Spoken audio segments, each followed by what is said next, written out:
Recording in progress. Excellent. Welcome everybody to our Monday night training. Tonight we have the beautiful Michelle Lewis with us, but I'm going to tell you a little bit more about her in a minute. I'm just going to run through some things to start with, but tonight's topic is insulin, fasting, and hormones, a holistic approach, and I'm super excited for all of this because I have had the benefit of some of Michelle's wisdom over time, and it's amazing. So anyway, we'll jump into that in a minute. First things first, updates and reminders. We have a call with myself and Madonna a week. We're doing reducing stress and anxiety with quantum tools. I'll just get you guys to mute if you haven't already as we go along. So that will be really great. Now, this is one for you to invite your people to.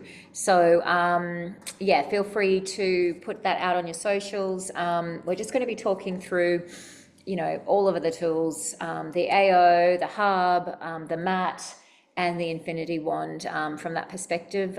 Both Madonna and I are using those in clinic at the moment, so we thought we would get together and just have a bit of a chat about that. Madonna's chats are always fun, so I think it'll be a really good one. So don't forget to invite your people to that. We'll pop the tile for that into the chat tonight as well, so you have that to share with your people. Official website, we have our Frequency Soul Collective website up and running. So if you haven't gone in and had a look at that, then please do. There is the portal in there, and I think someone just told me what the password was, but I think it's Soul Collective with a capital S, all one word, and let me just see.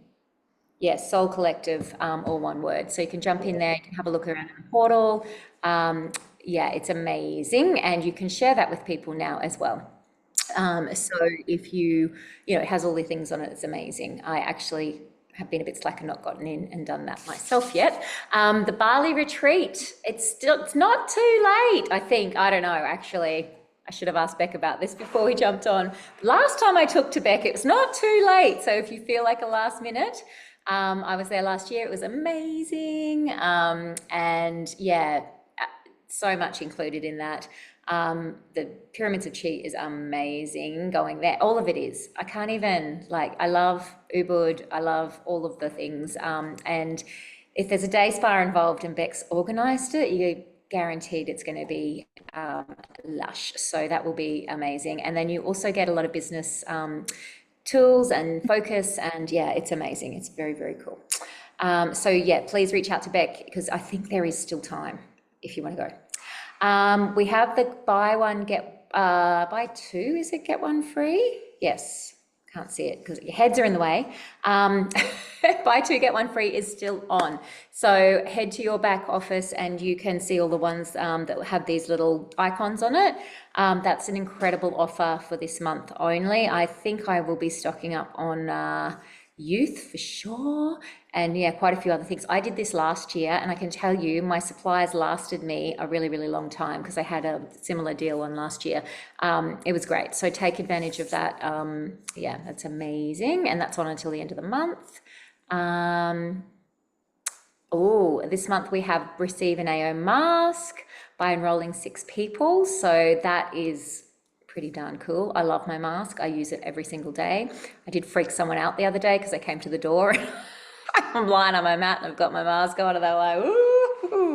Thankfully they knew what it was, so it wasn't a total disaster, but took it away skiing in New Zealand and everyone was using the décolletage part on their knees because everyone stuffed their knees, but not me, but other people. So yeah, it's brilliant. Love it, love it, love it. So yeah, there you go. Enroll 6 people, you get a free one. So that's an amazing deal. August incentive is to a free AO biome when you're enrolling people, which is the Solex's, so help me out here. Told you my brain is not firing today. It is the probiotics and prebiotics, that's what it is. And yeah, it's amazing product. So you get one of those free. So brilliant for all your new QLAs or PCs that you bring on in August.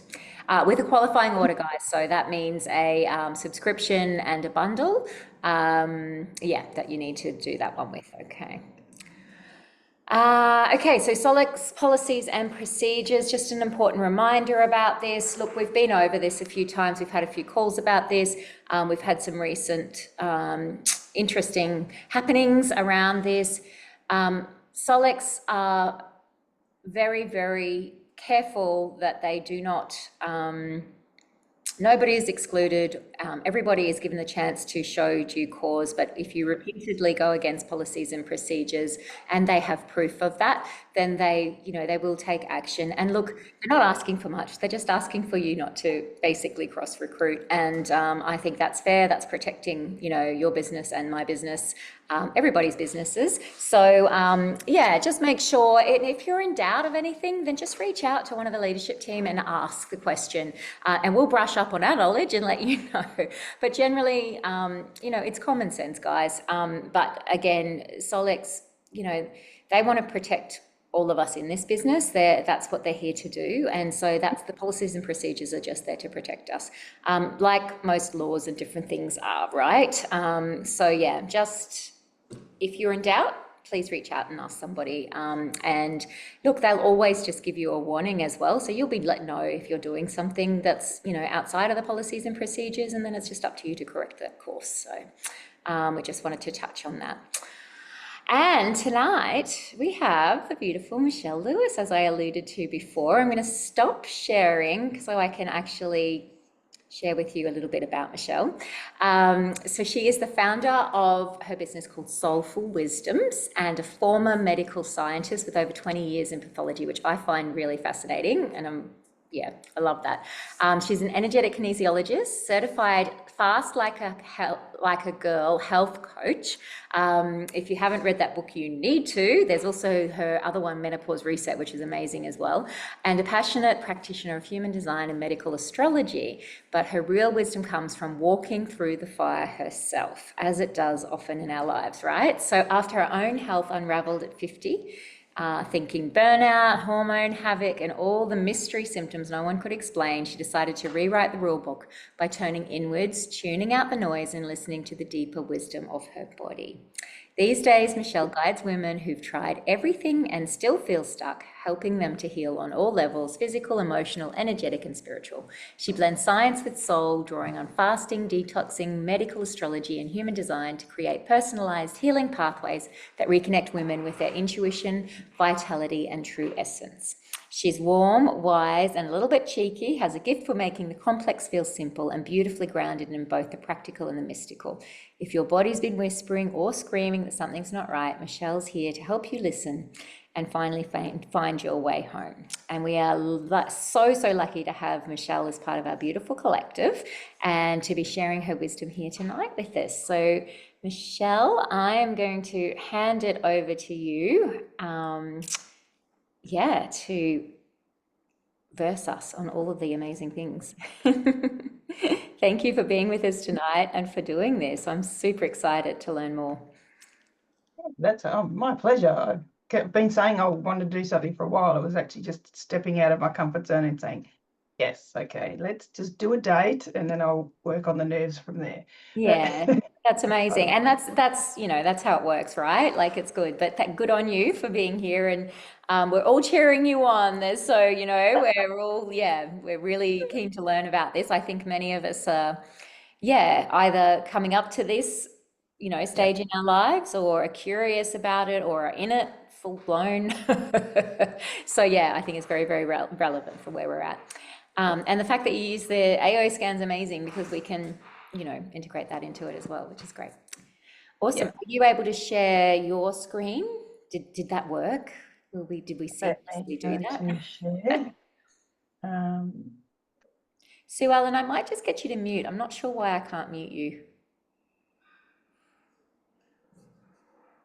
Is that sharing? Can people see that? That is sharing. Yes, well done. All righty. So the title was Insulin, Fasting and Hormones Creating Harmony in Your Body. This is weird now because I've got to look at the camera because I can't see people because they're not looking over there. That's all right. We'll forgive you. Thank you. How did I get into this? I've always had, I suppose, been looking after my liver. I've always had I want to say issues and hormone issues. Like since I was a kid, I was one of those unfortunate ladies who, when my period started, was like heavy from the get-go, and all the bits and bobs that go with it. And people would say, I've got a 3-day period. I'm like, I hate you. Like, I hate you. I don't like you. But from that, I suppose I got to a point about 2 years ago. I got diagnosed with high blood pressure when I was about 38. And the medication, I got put on medication, I got put on diuretics. And then about 2 years ago, about 5 years ago, they just stopped doing anything. Like the numbers just weren't getting normalized. And it was through that investigation, they sent to a cardiologist and they said, we want to put you on statins. I said, yeah, not likely. So it was a matter of doing more research then. I'd already been doing intermittent fasting, but as you'll find out, if you read the book Flag Fast Like a Girl by Dr. Mindy Pelz, she is amazing, and has, through her practice, has come to develop a program to understand that women have different hormonal requirements, and we have just different hormones in general to men. So men can do a 16-8 really easily, but we as women, especially from perimenopause, which can start at age 35 for some people, it starts in that space. It's not like we suddenly get to menopause, jump over the line and go, woohoo, we're here, like everything's going to be great. It just does not work like that for people. So from that space, I just started to do more fasting. But now as we go through it, I can add more through the slides, I suppose, because we'll talk about it. And the different, like I was a medical scientist in pathology for like 25 plus years. And you talk about, you go to your doctor and have your tests done, and they will always do a fasting blood glucose. They'll do your lipids, so cholesterol, triglycerides, HDL. They always come back in normal range. And so they say, oh, there's nothing wrong with you.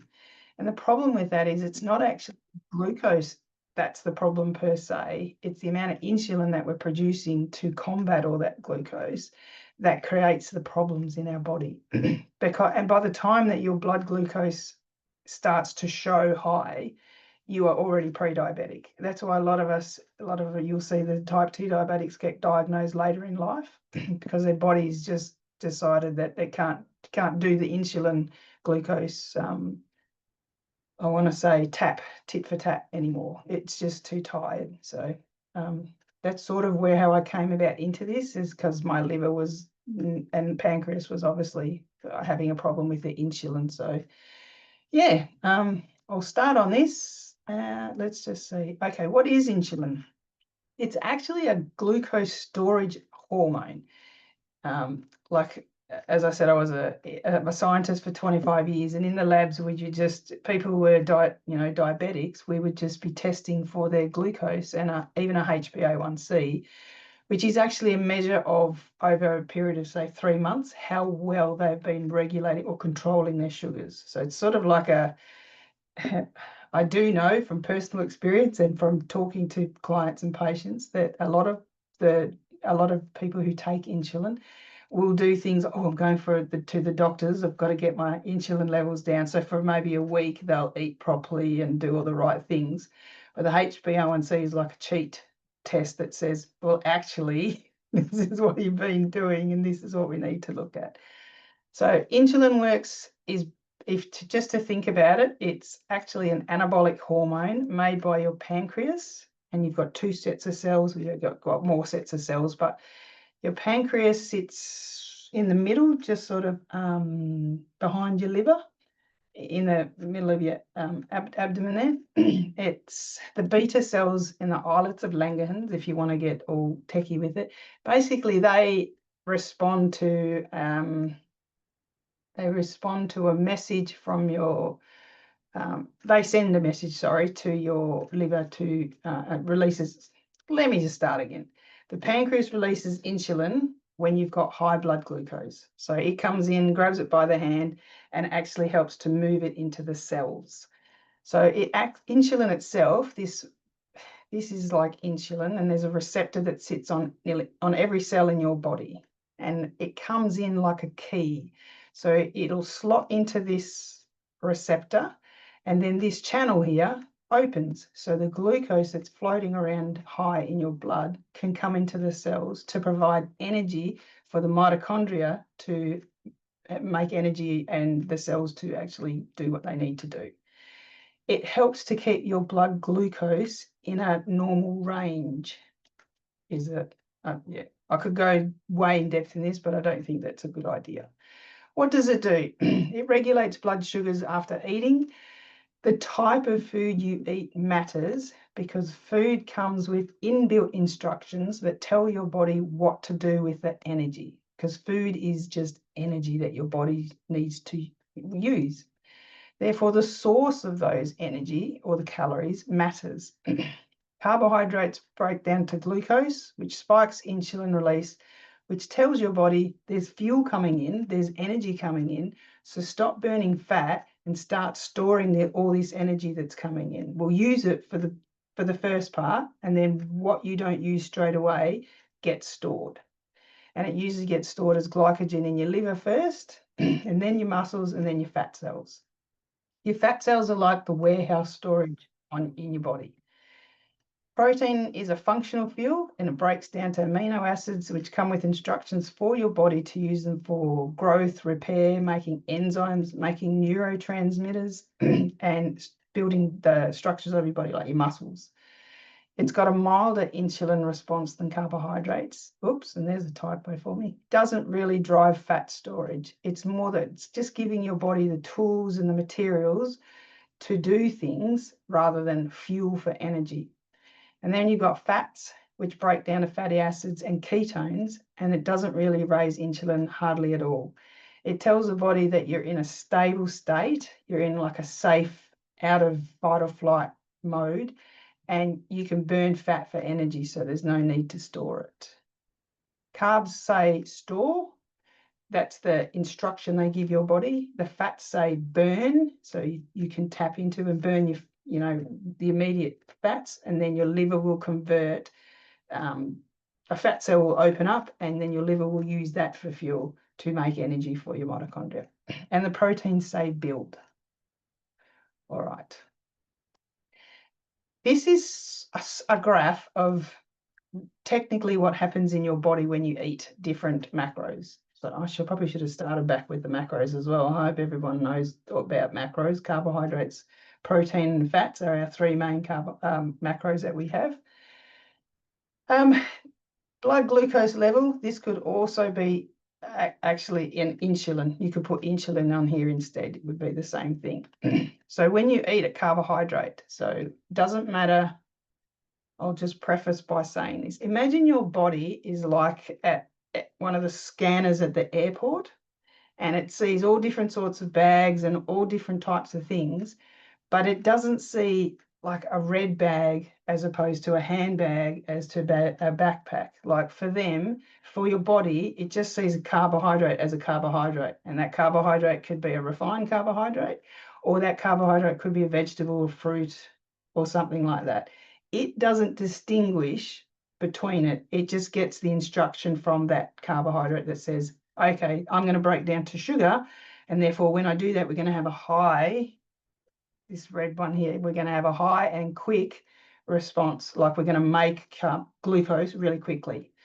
So that will send a message to your pancreas to release insulin, because it's got to get out of the blood. Your body does not like having high blood sugar, so it'll go back into what insulin does. Insulin will get released, go into the cell, open up like a key and open up so that all that glucose can come out and go in for the energy. And then when that's full and that cell's full, it'll get stored in your liver, and it'll get stored into your muscles, and then it gets stored into your fat cells. Proteins, they still give a little bit of an insulin spike, but it's much slower, which is, you would hear people talking now about make sure you get some protein at every meal, because what you're doing is stabilizing the spike. Well, you're not getting the spike for a start, but you're actually reducing the amount of insulin that your pancreas has to produce.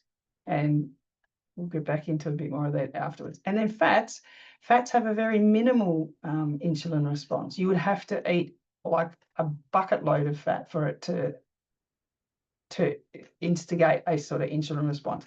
Most of the time you don't get one at all. Okay.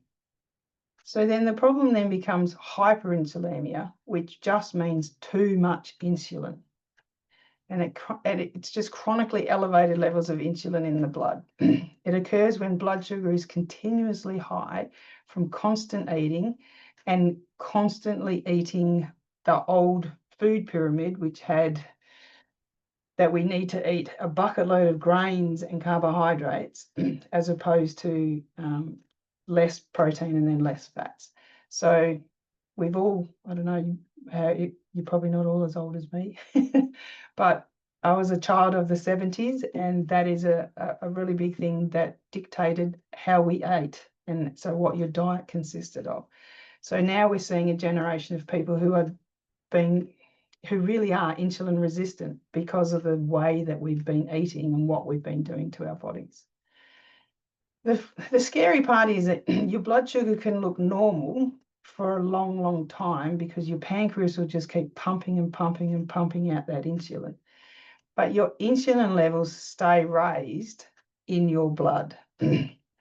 And these are the things that it can lead to. You get that belly fat around, the fat that accumulates around your belly. You get a fatty liver. High blood pressure is another big indicator of insulin resistance. You get sugar cravings, and then you get the energy crashes after you've eaten all that sugar. You feel great for a while and buzzed, and then you crash out, and then you go, shit, now I've got to eat again. And the cycle just continues. You've got hormonal dysregulation. That just is a whole other thing. It works. Insulin and estrogen, our main lady hormone, have a very close relationship. Progesterone actually likes a little bit more sugar, but estrogen does not, and it just creates a lot of, when we say dysregulation, they just don't play well together. And then you get an inability to lose weight despite eating less, eating clean, doing all the right things. And what happens is, can I go back? What happens is that these receptors start to look funny, and the insulin can't get into the receptor itself, or it gets in there, but it doesn't give the same response anymore because it's tired. Like it's the insulin is just different to what it should be. So then there's only so many receptors on each cell, and if they're all full up with these defunct insulins, then it can't actually do its job. So that's why you end up, as you get older, people get diagnosed later on. Is that all right, or is this too much information for people? Because I can't see the chat at all. No, that's good. It's going, yeah, All right. information. I have to say, I'm in that stage of perimenopause at the moment, and I notice when I eat sugar, I'm more likely to get like hot flushes and things like that. And I'm not generally, if I'm eating normally, then I'm okay. But yeah, as soon as I have too much sugar, my body just goes, yeah. But for Yeah, you someone, I can't guess, who's handle. eating sugar all of the time, you wouldn't know that it was that necessarily doing that to you, or it's not even sugar, it's carbs, right? So yeah. But yeah, it's crazy, hey, when you start to, yeah. Anyway, Yeah, oh, for sure. yeah. So in effect, this is sort of what happens. This green area is considered our normal, ideal balanced blood sugar, which is when you have your blood test, that's the zone that you're trying to sit in. And just an FYI, every one of us is different. Like some people might actually have theirs up here, and some people might have theirs down here. It's very individual for how your body reacts with it. But what happens is, like here it says a sugary, carby breakfast. So like I have to admit, if I go to Bali, I used to like having the croissants and and more of that sort of stuff for breakfast. I don't anymore, but it was always that sort of thing. So even cereals will be the same because they create the same response. So the blood sugar starts to rise up, and when it hits up here, the insulin will jump in, it'll get released from your pancreas, comes in and goes, okay, let's take all this out and put it in all the cells. But the problem is when you have a spike like this, as high as you spike out of your normal range, you will also crash as far as you went high here. You crash as low when your insulin goes bananas and goes, let's get all this stuff out. And it goes, whoa, and it overshoots. So it overcorrects. And then you hit down here and you get the hangries, and then you're like, oh my God, I'm starving. I had dinner, I had breakfast, and then 2 or 3 hours later, you're going, what's going on? I've got to have a muffin, I've got to have something to get my sugars up, which is also another belief system, but that's a whole other section. And so then we eat again, and then we go through the same roller coaster and the same. So every time you eat, so if you were to eat 3 meals a day, this is sort of what it would look like. You'd have breakfast, lunch, you'd eat at lunch, here we go, and then you'd eat at dinner. Then if you're snacking during the day, you're then putting one of these in between it. And every one of these things increases something. I'm just going to call them ages. They're advanced glycation. I'm just trying to remember what their acronym is. Pretty much it means that you've got a sugar that attaches to protein in your blood, and every single one of these that you have happen ages you, literally ages you as you go forward. So there's a little FYI. Is another good reason to reduce the amount of spikes that we have in a day. What is insulin resistance? Has everyone heard of insulin resistance? It's quite a buzzword at the moment for being I suppose, the cause of a lot of things. Insulin resistance happens when your cells stop responding well to insulin's knock on the door, which is the key to try and get in. So your pancreas then has to make more and more insulin to compensate. And so you end up having high insulin levels in your blood, which then lead to a blood sugar imbalance because you're continually on this big wave. And then you get the side effects of fatigue, weight gain, and inflammation. And if you look over here, the interesting part is a lot of these symptoms are actually the same as what we were getting in perimenopause and menopause. They're not like an either or sort of thing. It's too coincidental that they each cause the same sort of thing, except for skin tags. And skin tags is a really big indicator of someone being insulin resistant. Not as big as like if you've got dark patches on your skin, I think it's called Nigra, whether you actually have dark patches, that is another really big indicator for insulin resistance. But skin tags are quite a big one as well. The way to help combat that is, instead of eating so much and creating so many of those spikes, we've lost the art of giving our body a rest. So fasting has taken on a life of its own in the last few years. And I must admit, like, I never really thought much about it, but it's a great way for your body to reset and to be able to, I should backtrack. Our bodies use 2 types of fuel. We use sugar for energy and we use fat for energy. When you have elevated insulin levels, it tells your body to stop burning fat. It is purely, it's an either or. It can't do both at the same time. It has to do one or the other. When I explain it sometimes to people, I'm like, we've lived so long in a sugar burning system because we're constantly eating, and you can eat clean, but if you still eat too much food, you're still putting in, and it's not a calories thing, but you're putting in too much energy into your body. So insulin just says, I've got to store this. Like we're going to put this away for later on. So with fasting, it gives you the opportunity to rest your body, is the best way I want to say, from the constant insulin spikes. Fasting for longer than 12 hours gives your body that break. It promotes metabolic switching. And metabolic switching just means you're moving from this system to this system, or from this system back to this system. That's all metabolic switching means.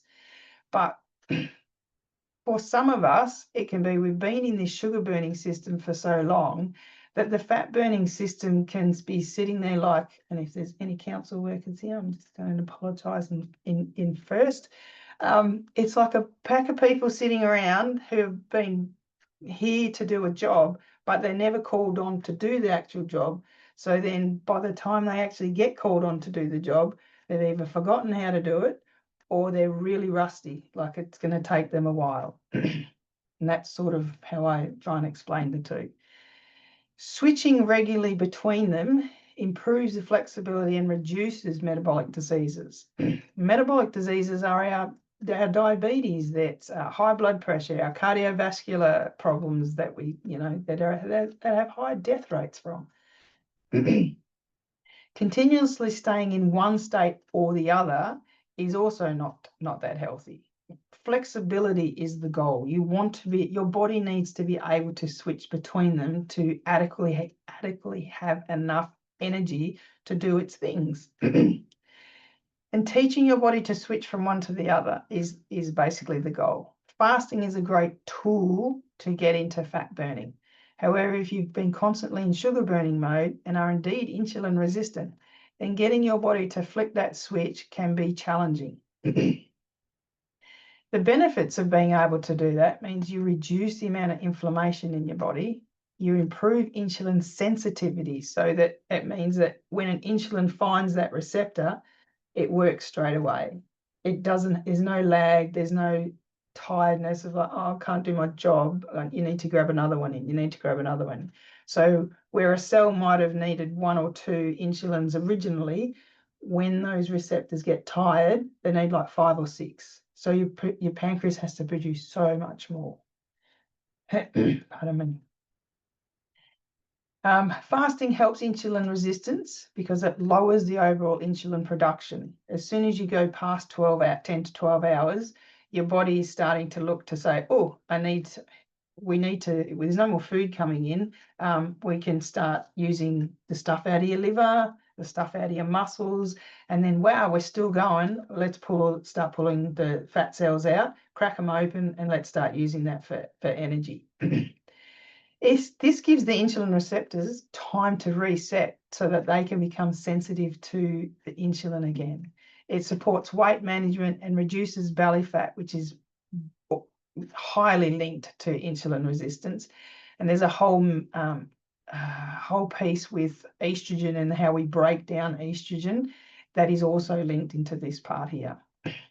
Fasting also helps improve your energy, your focus, because when you're making ketones, it's like running a car on normal fuel and then running a car on methanol. It's a cleaner fuel. Your brain loves ketones. And as we get older, especially as we're heading into menopause, ketones are really what our brain functions on. That old saying that your brain can only use glucose for energy is just such a rort. It doesn't prefer glucose. That's a whole other topic to go down for Alzheimer's and type 3 diabetes, and I'm not going to go there tonight. But just know that's what Alzheimer's is called. It's the third diabetes because there's too much glucose in the brain. You have different lengths of fasting times can bring different levels of healing. So through the Fast Like a Girl certification, you learn that the different lengths of fast you can use as a different healing tool for different symptoms and illnesses, I want to say. The biggest one would be autophagy. Autophagy is a type of process in your body that after 17 hours, your brain goes, we've not got all this food coming in, so we're certainly not going to be in the sugar burning. We're going to have to start relying on our fat. There's no extra energy coming in. So it triages. It's like it's the ER of your body. It goes in there and goes, okay, we're going to look at these cells, which ones are underperforming and not doing their jobs properly, which ones are they're a bit old and a bit tacky, they haven't really repaired themselves well. And they go, right, you're done, you're done, you're done. Let's clean you all up, send the macrophages in to clean up. Pardon me. Autophagy is like a dimmer switch. It starts at about 17 hours and then it just ramps up. By the time you get to 3 days, 72 hours of fasting, you have hit the peak of autophagy. Even if you go on to do like a 5-day or a 10-day fast, you'll only ever reach this level of autophagy, but it will continue, so it plateaus out. So if you've got some really chronic disease illnesses that you've been battling, like autoimmunes and things like that, are really well placed here to get great benefits from a 72-hour fast. But that's a whole other topic. Your hormones in perimenopause and insulin. As most of us are aware, estrogen and progesterone decline as we get older and closer towards that menopausal jump rope. And changes in how your body handles insulin, your cells become less responsive to insulin. So then if you're already insulin resistant as well, and then you're hitting menopause, and what little areas that you want to, insulin to work its best way, you're sort of already behind the back ball of a couple of things. So it's really important to try and become insulin sensitive. And fasting is a great way to do that. There's a lot of other ways to do it, but fasting is a good way. You've got a higher risk of belly fat, which can also be estrogen metabolites and toxins that we haven't metabolized properly because the liver is so caught up from environmental toxins, from taking birth control pill for so long, for so many other ways that your liver can get bombarded, that it can't actually do the job of breaking down the hormones that we do produce. And so they recirculate, and then they activate they get into your lymph glands and your lymph systems. And then that instigates an immune response. So then you've got inflammation, and then it's just a snowball effect that keeps going around. Blood sugar instability can worsen hot flashes, anxiety, and fatigue. Yes. As soon as you get those spikes, you've got more of a chance with high insulin of experiencing hot flashes in your menopausal years, perimenopause and menopausal years. The high blood sugar levels lead to increased insulin and cortisol levels. So this is sort of how your body works in the sense of as you get high blood sugar, insulin comes in to help knock it down, pushes it down. But when you get down here, cortisol says, holy shit bags, man, we've got almost no sugar in our blood. We've got to release this cortisol to get the glucagon out of your liver, out of your pancreas, sorry, and your liver's got to go, okay, we've got all this stuff we've been storing, need to make some more energy for you, so let's do that. And then it pings up here and the insulin comes in again, and then cortisol comes back in as well. It's just this unrelenting cycle of, I want to say bashing, but it's just you are constantly pounding on your pancreas here to produce the necessary hormones to balance this out. So if you can reduce how many of these you have and how high they go, then you will also reduce the amount of cortisol that's required. So, and cortisol we all know is related to stress. And so when we talk about reducing stress, it is even more important for perimenopause and menopause, because when you hit menopause, your adrenals are the only place that are making the hormones that are making your female hormone, your sex hormones. And I'll get to them in a little bit more because that's a whole other thing I want to show you. This is high blood sugar levels lead to increased insulin and cortisol levels, and this is hugely impactful on the perimenopausal woman because, especially in terms of increased inflammation and the need for detoxification of old hormones, environmental toxins, and cellular waste.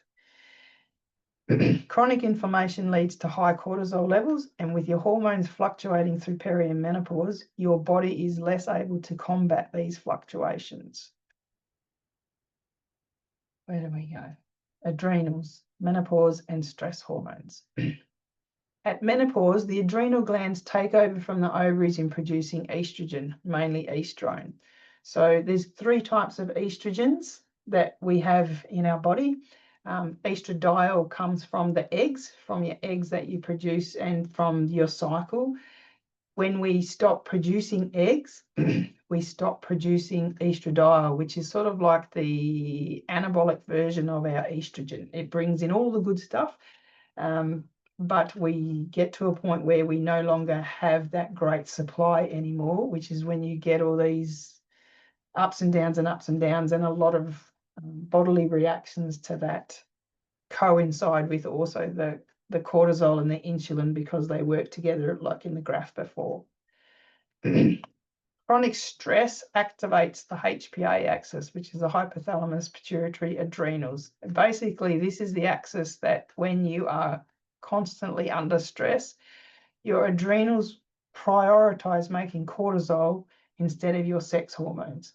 This is where they talk about women and men are quite similar. Women in menopause are almost quite similar to men with their hormones, because our estrogen and their estrogen comes from testosterone, which is coming from your adrenals.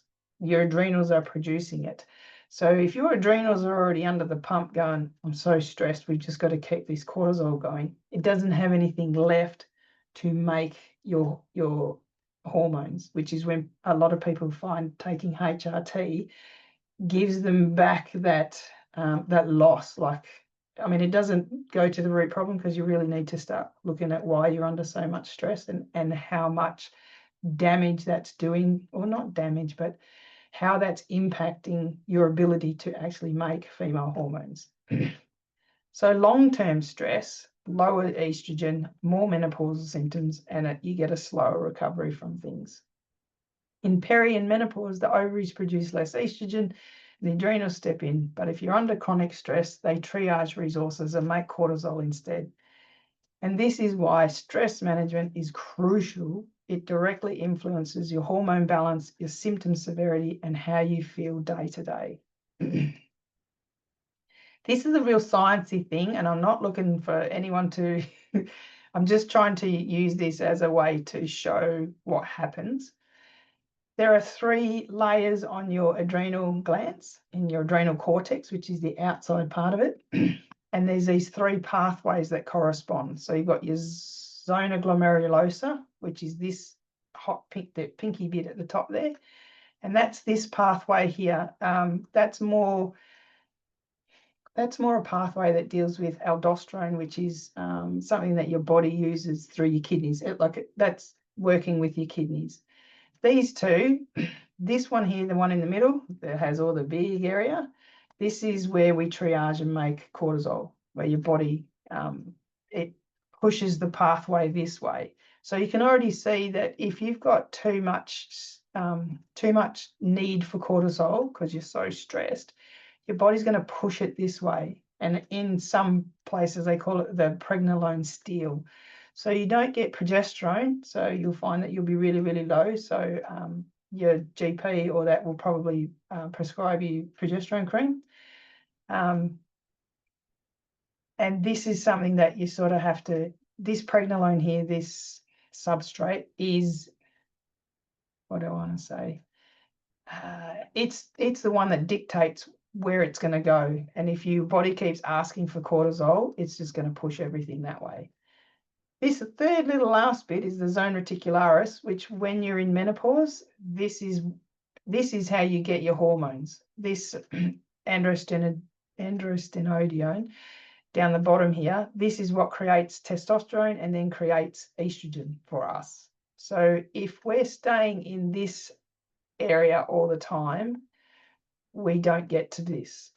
This pregnenolone will get pulled across into this bit here, and it'll keep going down that pathway. So just to reiterate why getting onto your stress levels will hugely help you in menopause. What can we do? Well, lifestyle and dietary support. Eat whole, unprocessed foods to reduce inflammation and toxins. The less work your liver has to do to get rid of inflammation and toxins, the more it can actually do its job to help you with blood sugar regulation, which means then your hormones will, and your adrenals get sort of pacified a little bit and able to do their job to make hormones for us in menopause. Reduce your refined carbs and sugars. Prioritize protein and healthy fats to reduce insulin and cortisol spikes. Another good one is movement after meals helps to regulate the blood glucose. So say you have had like bread or a pasta meal or rice or quite a high carbohydrate meal. If you can't go outside and go for a walk afterwards, just go to a room and do like 15 to 20 squats. Your thighs are the biggest muscles in your body. They have the largest amount of insulin receptors in the muscles.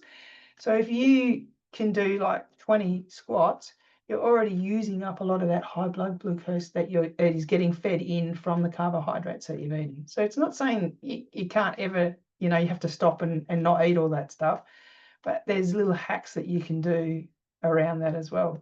Taking apple cider vinegar before the meal will help immensely. It helps not just on the digestive side of it, but and having a fiber. So if you're going to do like a proper Italian dinner, you'd have a little green salad to start with, and that fiber creates like a net that sort of stops the impact of the carbohydrate breaking down and creating so much insulin to combat that. It dulls the spike. So instead of being a big spike like that, it comes down to look a bit more like the protein one. And that's always a good thing too. Michelle, do digestive enzymes play a role in that as well? So when you're saying, the apple cider vinegar and that sort of thing, is it a similar? Sort of. Digestive enzymes are digestive enzymes. This is more, so your pancreas is an amazing thing. It's an exocrine and an endocrine system. So exocrine just means it releases enzymes into your stomach. So when you start to eat, sorry, the duodenum, into the stomach, it releases an enzyme, one that will break down carbohydrates, one that will break down protein, and one that will break down fats. So if your pancreas is working well, it'll do that quite well. But if it's already under the pump trying to do so much insulin because you're just eating carbohydrates or a very high carbohydrate meal, it can be tricky, because when your pancreas is tired, it will affect the digestive enzymes as well. So they're not quite the same, but yeah. So apple cider vinegar is an acid, and it helps to lower the acid level.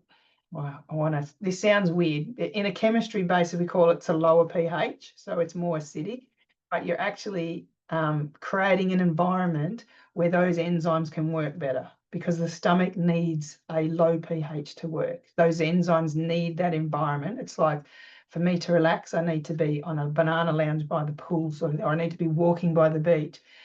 It's that sort of thing. It helps. It just helps it. Yeah.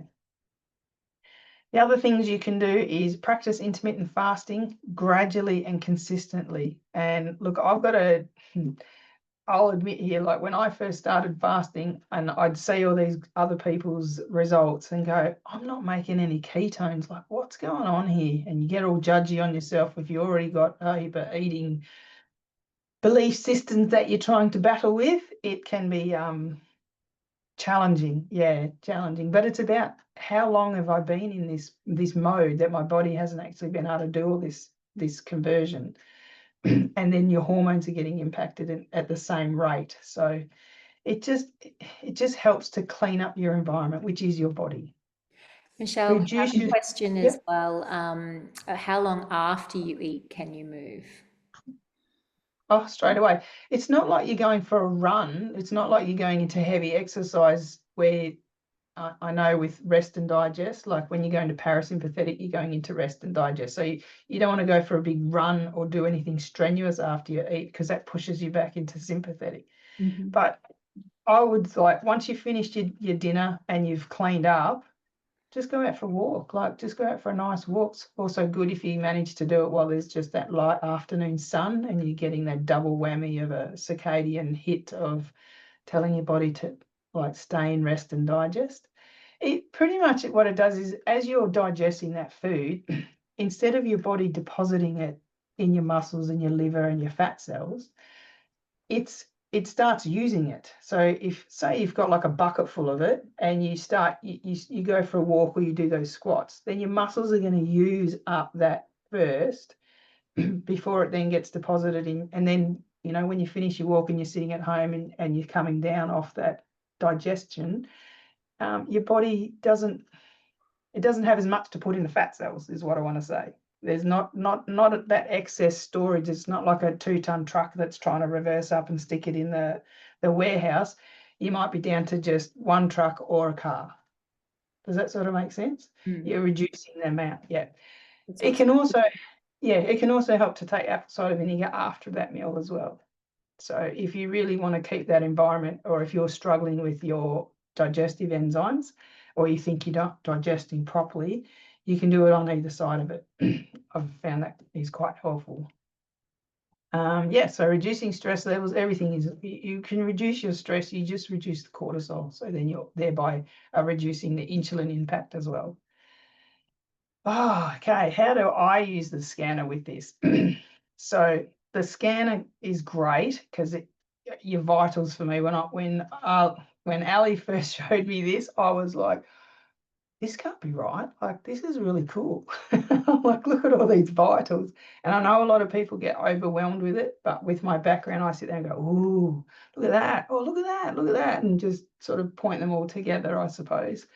But the vitals are great, and they've rejigged the headlines now so that you've got a bit better understanding of which area that you're looking at. Whereas before, if you weren't really aware, it's like, oh, okay, what is insulin resistance? What am I looking for? What are the things that we should be looking for?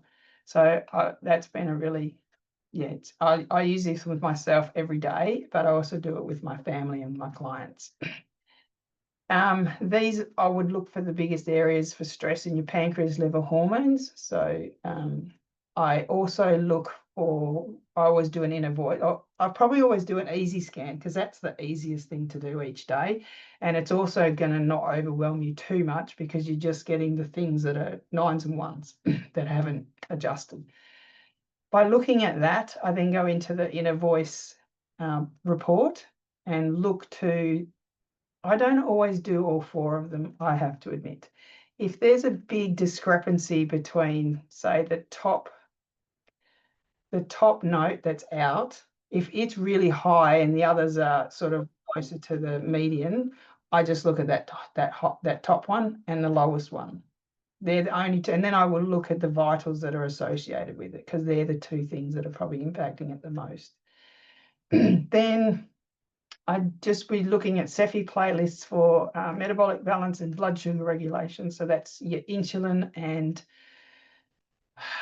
so a lot of the things that talk about the things that are in there are talking about diabetes, but I'll also try and put in the pancreas, the liver, and the kidneys. And I always work with detoxification. So there's always a lymphatic in there. There's always hydration. Like, we don't actually have something called hydration, which is unfortunate, but your cell salts are good for that. Your cell salts, especially, I think I had it written down somewhere, which one in particular. But if anyone's interested, I can put it in the group chat later. So yeah, you want support for hydration, electrolyte balance, detox pathways, and stress reduction. Detox pathways goes hand in hand with fasting quite well, but it's also really important when you are fasting that because you've got no food coming in, and if you're starting out, you are going to, this is where I'm going to go a bit woo-woo, I suppose. When your body is depositing that excess energy that you're eating, and if you're an emotional eater, a lot of that stuff that's getting deposited is not just the physical fat that's going in there. There's emotions and mental belief systems that are also being deposited into that fat cell. So then when you go back into and get your body into a fasting state, or into a state where we can start using the fat cells, when you crack open those fat cells, you're also revisiting all the other stuff that's coming out. So in a physical sense, you've got the actual fat, but then you've also got the emotional level and the spiritual and mental levels of what was put in there at that time that will resurface as well. And that's a toxin. So then it's also, how does your liver work effectively to get rid of those toxins? And believe you me, I learned the hard way that it can be quite extreme.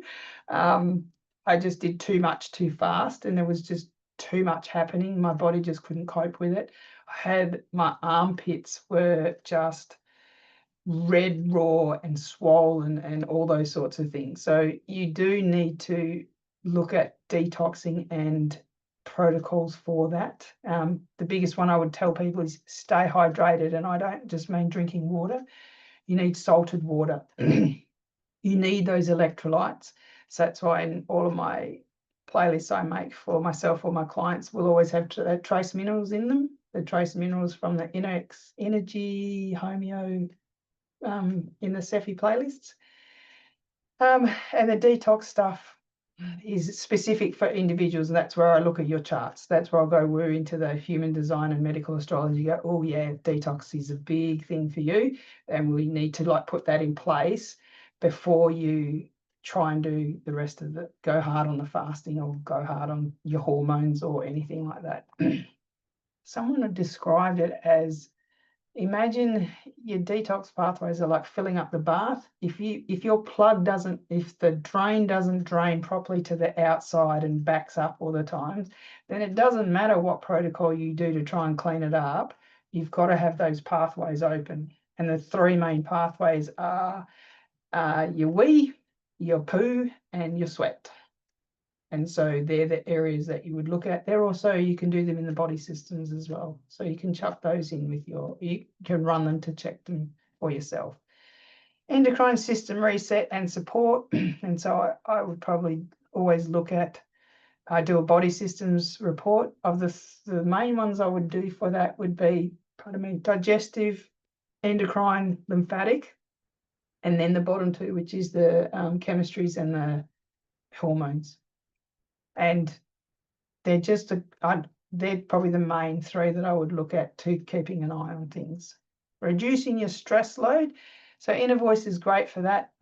We all know how good inner voice is because stress impacts insulin. So it's another good way on the daily to 15 minutes of listening to your tunes. And metabolic support, frequencies for energy, inflammation, and detox. Just pretty much what I was talking about.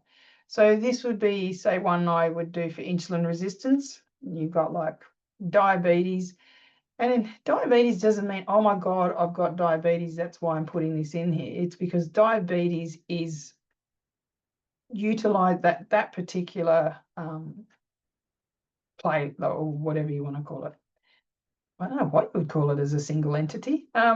It encompasses all of the things that are involved with insulin regulation, insulin and blood glucose regulation. And then you've got your pancreas. So I always put that in there because that's the biggest driver of it.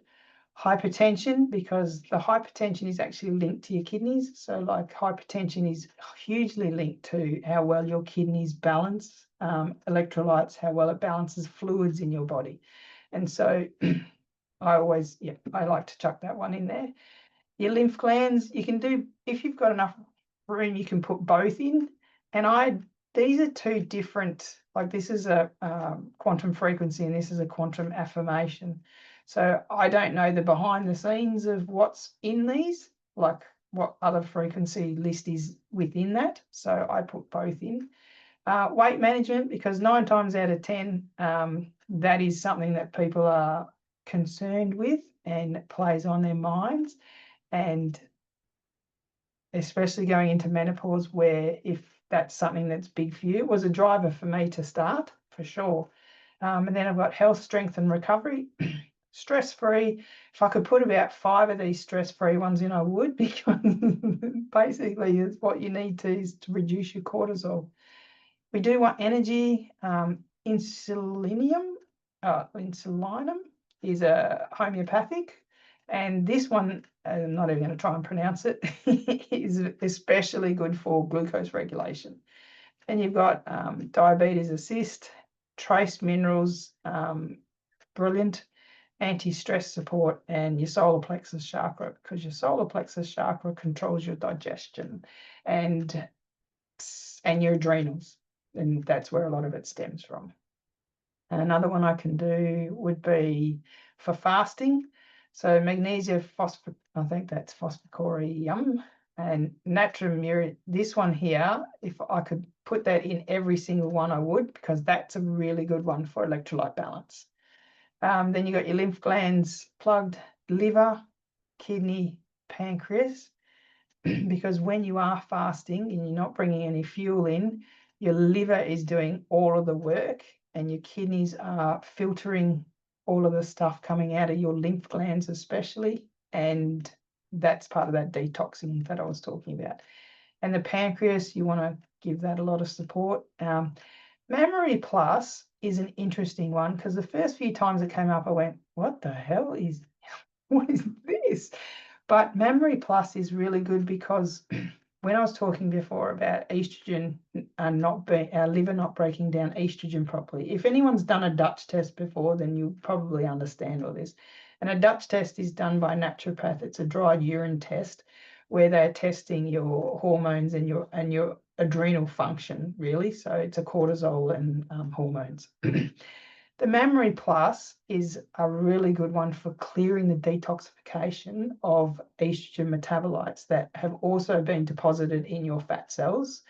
And because they sit or the fat cells that they prefer are around our chest, around our breast area. It's when people start losing that weight, they'll lose it. Your boobs shrink because they're 95% fat.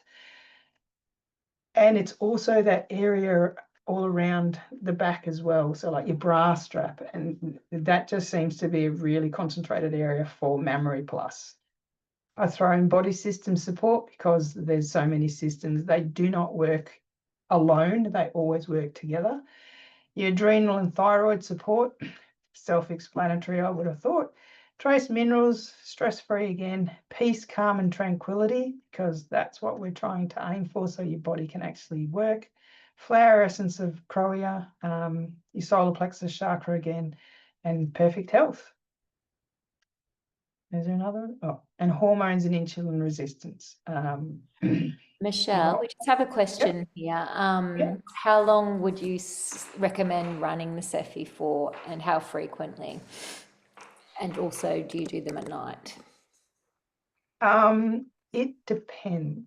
But like in my, just as when I found out my human design, I realized just how sensitive I am to frequency and how sensitive I am to energy, which I think I sort of always knew, but it was nice to see it validated. I can't run my frequencies as you can do them individually or you can do them simultaneously. I can't do simultaneously. My body. No, I can't either. And you shouldn't. You're a quad right, so you shouldn't at all. That's a whole other story. But yeah. So it depends how you deal with frequency. So sometimes I might run mine and I might just leave it on, or I will incorporate it into an overnight playlist of maybe another 2 or 3 frequencies. So if I was fasting, I'd probably run all 3 of these each night while I'm fasting. So if I did a 3-day fast, I'd run them each day, each night while I'm fasting. Because sometimes during the day I might go, I might do my easy scan and something will show up and I go, yeah, maybe my liver just needs a bit more. So then I'll just go into AO scans and I'll go into organs and then pick out the organ that I want to send frequencies to. So that's another way that and then you all know that imprinting and broadcasting are the same thing in AO tunes. So you can just hit it a couple of times and I work my way down through those organs. Oh, so that's an AO tune, you mean? Yeah. In AO you can go into, like, it has a section on organs. Yeah. Beautiful. So because everyone's different, like for me, the liver was always my biggest Mine too. area. That's an MTHFR thing though as well. So that's always been my issue. Yeah. And once you know that, once you're aware of that, then you can curate your playlists accordingly. And yeah, for the hormone ones, the neuroendocrine support is great because that is your brain, and that fact that we do lose a lot of our neurotransmitters. Dr. Mindy likes to talk about it as the girl gang. As we go into menopause and we lose our hormones, we also lose the what do we call it? The protective effects of those neurotransmitters. And so as they decline, and it's sort of like we spend a bit of time in that late perimenopause because our brain is readjusting. And it then especially loves ketones. So it especially likes the fasting because it then gives it energy to do what it needs to do. So that's why you get rid of your brain fog and your foggy, like you, what did I just put the milk in the cupboard sort of stuff, the pre-pregnancy stuff. Yeah. Yes, so this same again, solar plexus chakra, the sacral chakra as well, because our hormones are, they're still our fertility, our creativity, in our chakra system. The sacral chakra represents that area. And then you've got the thyroid support. CPO officinalis is off the top of my head, I can't remember now, but I remember I put them in there because they're really, really good. These two have a more less physical thing in your body, but probably more emotional support. And then this one is really good for blood glucose regulation. Obviously, mood support would be good in here because the changing of our hormones affects our moods quite vigorously at times. And once again, weight management. She oak is a really lovely flower for this one because it really supports the sacral chakra. And ultimate emotions is probably another good one to jump in. So that's sort of how I use it for myself and my clients. You're And then amazing. Yeah, those it suggestions are really good. yeah, it just goes on to everyone's different. And so that playlist works for me. But then one of my other clients, she'll have different things in her chart and different strengths and different areas that need a bit more. So I will adjust accordingly for them. So bringing it all together, insulin is the key to energy balance. And you could interchange insulin with blood glucose, but really it's the insulin that creates all the damage in the background. Fasting helps reset that insulin sensitivity, and your hormonal changes in perimenopause make insulin balance even more important. And the scanner can be a really powerful tool to support both the physical and energetic aspects of healing, which we're aware of, but it's nice to be able to fine tune it to the areas that we want. There's a whole heap more that I'd like to have done with hormones, but we'd still be here at 10 o'clock tonight. So I decided maybe that's for I'm another. glad you didn't tonight, but let's do another one because this has been amazing, Yeah, hasn't it, everyone? The feedback in the chat's been really, really positive. So yeah, that's good. yeah, that would be really great if you were up for a round two. Lauren just said she's learnt so much, and yeah, there's been I've been kind of asking the questions as we went, but I'll just check if there's anything Yep. else in here that I missed. Bron said incredible. She's learnt so much. I think the tissue salt you were looking at was Nat Mur, wasn't it, for that supports hydration? Yep. Um, beautiful. Yes, everyone's just saying thank you so much. That's awesome. Yeah, thank Yeah, you so much for your time. That was, yeah, really, really good. I might stop the recording now so that that's done. Oh, stop. There we go.